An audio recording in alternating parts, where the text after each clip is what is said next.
Alors, Monsieur Chartier, vous présentez vos livres dans le cadre du Salon du livre gourmand de Montréal en Lumière.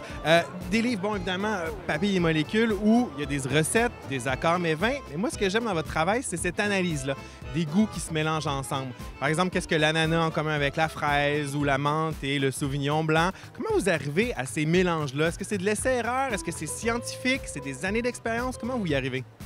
Bien, c'est un peu tout ça. On goûte, on fait des essais. Ça, je le fais depuis toujours. Je prends des notes. J'ai voyagé dans le monde entier pour rencontrer les cuisiniers, le street food comme les 3 étoiles. Ça, je fais ça depuis toujours, depuis 30 ans en tout cas. Et par contre, je suis allé voir des scientifiques. Je suis allé à Barcelone, je suis allé à Bordeaux. Je travaille encore avec des laboratoires scientifiques pour pouvoir comprendre quelles sont les molécules aromatiques qu'il y a dans les vins, qu'il y a dans les aliments. Puis qu'est-ce qui fait que ça se rencontre? Où j'ai mis le doigt sur quelque chose, parce que ça existe déjà, cette matière-là, mais ils ne l'ont jamais mis ensemble. C'est là que j'ai eu l'intuition qu'il se passait quelque chose.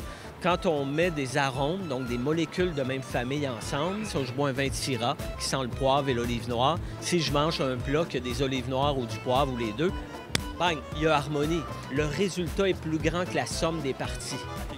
Oui, donc 1 plus 1 ne fait pas 2, fait 3 puis peut-être 4.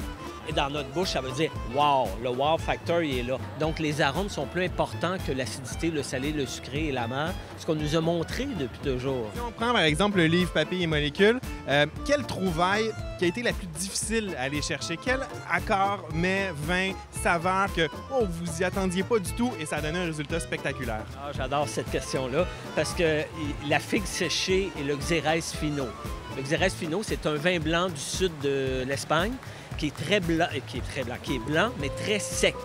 Qu'un gramme de sucre, très acide. La figue séchée, c'est tout le contraire. C'est brun, c'est caramélisé, c'est épicé, c'est sucré à fond. C'est deux mondes. Je fais mes recherches. Là, on recule en 2002-2003. Là, figue séchée, je trouve une molécule dominante, la Soleron. Pas besoin de retenir ça. Je dis, OK, parfait. 6 mois après, je suis dans le Xérès Fino, Soleron. Attends une minute, je retourne dans mes livres. Figue séchée, Soleron.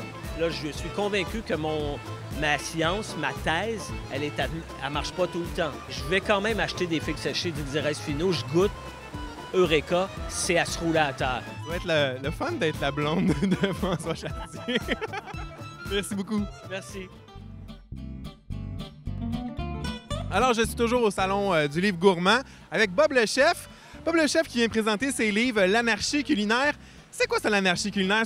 C'est quoi? Il n'y a pas de convention, il n'y a rien qui tient. On peut faire ce qu'on veut. On peut faire ce qu'on veut. Écoute, c'est tout le temps fait avec les vraies techniques, les vraies règles de base qu'on trouve dans la cuisine. Je suis quand même un vrai chef, j'aime le penser.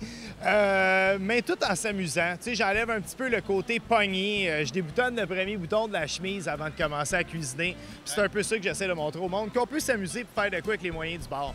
Il y a une personnalité forte, Bob le chef. Tout de suite, on pense à tes recettes. On pense aussi au bacon. Y en a-t-il encore toujours autant dans tes volumes, plus les volumes de l'anarchie culinaire avancent? Est-ce qu'il y a toujours autant de bacon? Il y en a, mais pas en profusion, par exemple. C'est sûr, je suis reconnu surtout pour des recettes un peu plus trash qu'à l'habitude, mais il faut se rappeler aussi qu'une fois par année, je passe 1 mois végétarien au complet. Fait que j'essaie le yin et le yang. Il faut pas juste t'associer à un type de cuisine plus grasse. Il y a autre chose aussi. Absolument pas. Non, mon type de cuisine, ce serait vraiment une cuisine accessible. C'est vraiment ça que j'essaie de montrer aux gens, qu'on peut faire des miracles avec seulement ce qu'il y a à l'épicerie. Tu nous parles de petits miracles. Là. Y en a-tu un dans tes 3 livres ici là, que tu dis « OK, ça, c'est un miracle. Je pensais jamais faire une bonne recette avec ça et j'ai réussi. » Écoute, le premier livre, c'est encore un miracle. J'en ai encore des frissons quand je le regarde, OK?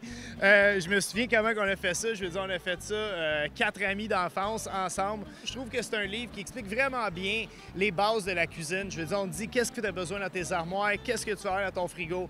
Vraiment des recettes simples que n'importe qui de 15 à 115 ans peuvent réussir à la maison. Alors, je suis avec Christelle Tanélian qui vient présenter dans le cadre du Salon des livres gourmands de Montréal en Lumière son livre « Ensemble ». Un livre que j'ai adoré. Je trouve que c'est une cuisine qui m'a dépaysé. De par son utilisation des fines herbes, des plats aussi un peu plus raffinés, végétariens, que j'ai beaucoup aimé. Comment vous sélectionnez vos recettes? Ben, j'y vais, en fait, avec mes goûts. Je suis beaucoup attirée dans ma cuisine par les fines herbes, les épices, l'huile d'olive. C'est en fait la cuisine de mes origines, puis influencée par mes voyages. Fait que Je fais un amalgame de tout ça, puis c'est ça qui se retrouve dans mon livre et dans mon travail. Ça, parce qu'il faut le dire, vous êtes d'origine libanaise, syrienne, arménienne, donc il y a plusieurs cultures qui se rencontrent dans ce livre-là. Vous les avez pris comment? Dans des voyages, avec vos familles? C'est la tradition? Avec ma famille, beaucoup. C'est des cuisines. J'ai des recettes de famille que j'ai réinterprétées ou que j'ai aussi voulu transmettre telles quelles pour continuer à les faire vivre. Puis j'ai des recettes influencées de mes voyages. J'ai vécu à Barcelone, j'ai vécu en Irlande, en Pologne. Et il y a comme tout ce melting pot-là qui se retrouve dans le livre. Parlez-moi d'une des recettes dont vous êtes les plus fiers dans votre livre. Il y a la recette des pizzas arméniennes, qui sont les pizzas de mes origines, où ça a été tout un challenge d'arriver à obtenir vraiment la pizza comme chez ma grand-mère, avec le même goût, la même texture comme je voulais. C'est très simple, ça se mange avec, justement, on peut la garnir de tomates, de dés de concombre, des choses comme ça. On arrose de citron, puis on boit avec le ayran, qui est un mélange de yogourt et d'eau, en tout cas une boisson arménienne typique. C'est parfait avec les pizzas arméniennes.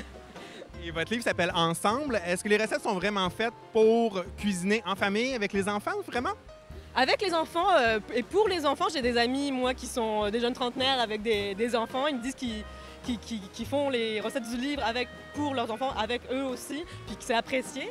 Moi, c'est sûr que je conseille de cuisiner avec sa famille, avec ses amis, et juste d'avoir du fun, de pas se prendre la tête, c'est ça, d'aimer cuisiner simplement, ensemble, de le partager ensemble. Puis c'est pour ça qu'il s'appelle comme ça, ce livre. C'est juste comme le plaisir de partager, finalement. Merci beaucoup, Christelle.